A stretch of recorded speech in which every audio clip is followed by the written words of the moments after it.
staged UFO attack on Earth. We have been preconditioned by all the media for the past couple of decades to slowly but surely start accepting the existence of aliens and UFOs.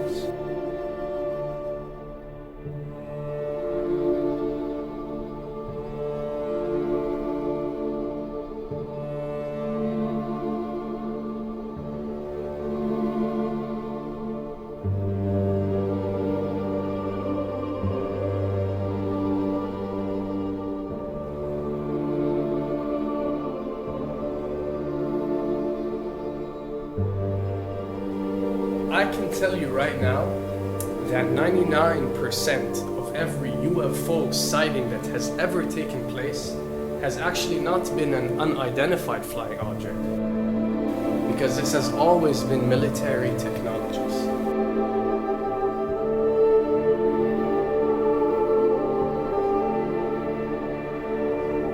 Another thing I'd like to point out is surveys and questionnaires. You know, we get surveys and questionnaires all the time, sent out by the state or by the government or by our rulers and our officials and so on and so forth. Do you really think that these ruling powers care about what you think? Do you really think that they're waiting to ask you and receive your answer before making a decision? What happens with these questionnaires is that they are released. For example, what country do you think the US should attack next?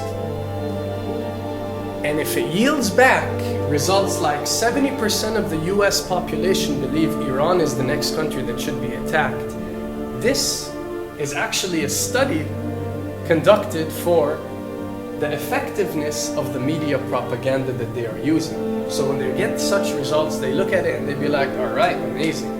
Our media propaganda is working. We are purposely trying to manipulate people to think that Iran should be the next one, and check out the survey results. We're doing a great job in propaganda. That's what it's all about. And if the results come back and they aren't up to par, so let's say 20% want war with Iran and 80% want actual peace, they say, okay, so now we have to go and rework our media propaganda and make it more effective so these percentages change. Why am I saying this? Because of the UFO phenomenon. Since the 60s, the amount of people who believe in extraterrestrials have skyrocketed, and it's only increasing day by day in our modern world. This only confirms the success and the plans that are taking place to first manipulate you to believe in UFOs, and second, to conduct a UFO attack that is going to force the whole world to unite to fight off this enemy and accept the New World Order.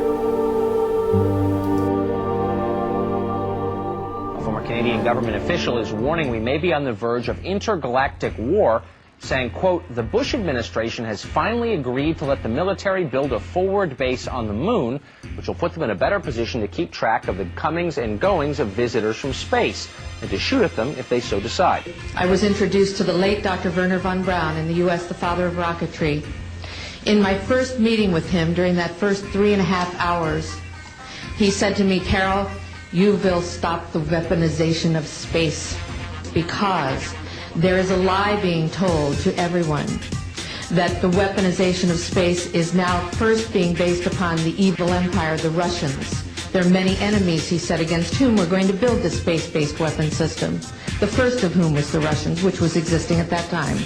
Then there would be terrorists. Then there would be third world countries. Now we call them rogue nations or nations of concern. Then there would be asteroids. And then he would repeat to me over and over.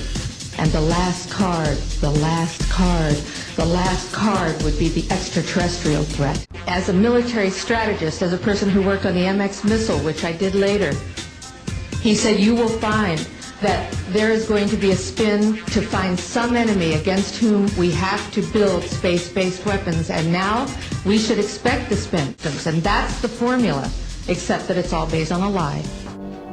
A supersonic saucer.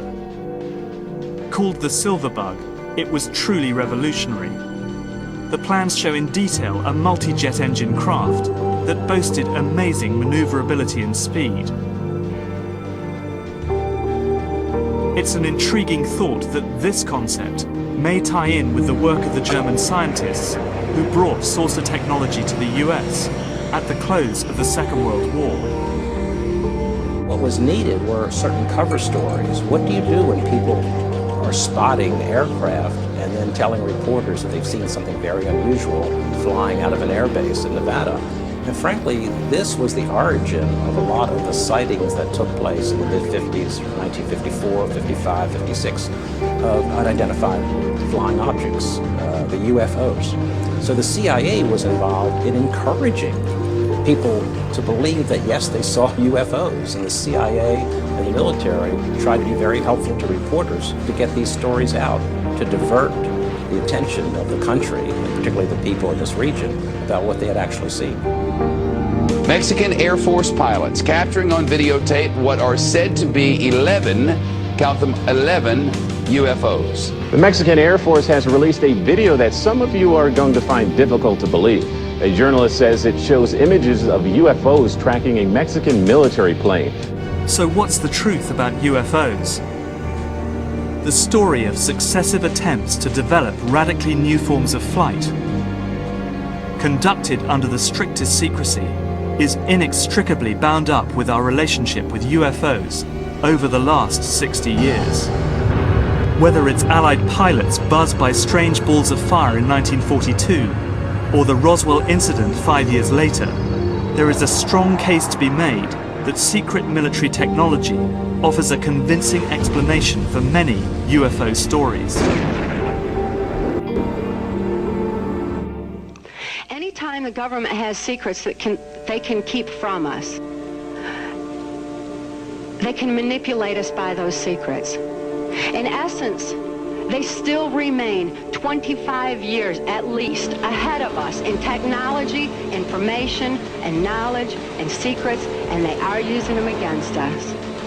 I heard over the years many times over that the plan to usher in the New World Order would be to make all the people in this country and around the world feel totally helpless to prevent the New World Order from occurring, this world dominance plan, by saying that we had been invaded by aliens, so that we would say, oh please UN, come in and help us all.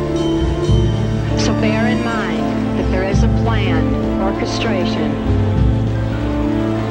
to get people to be submissive through the secret technology and information that they're keeping from you under the blanket of the so-called National Security Act.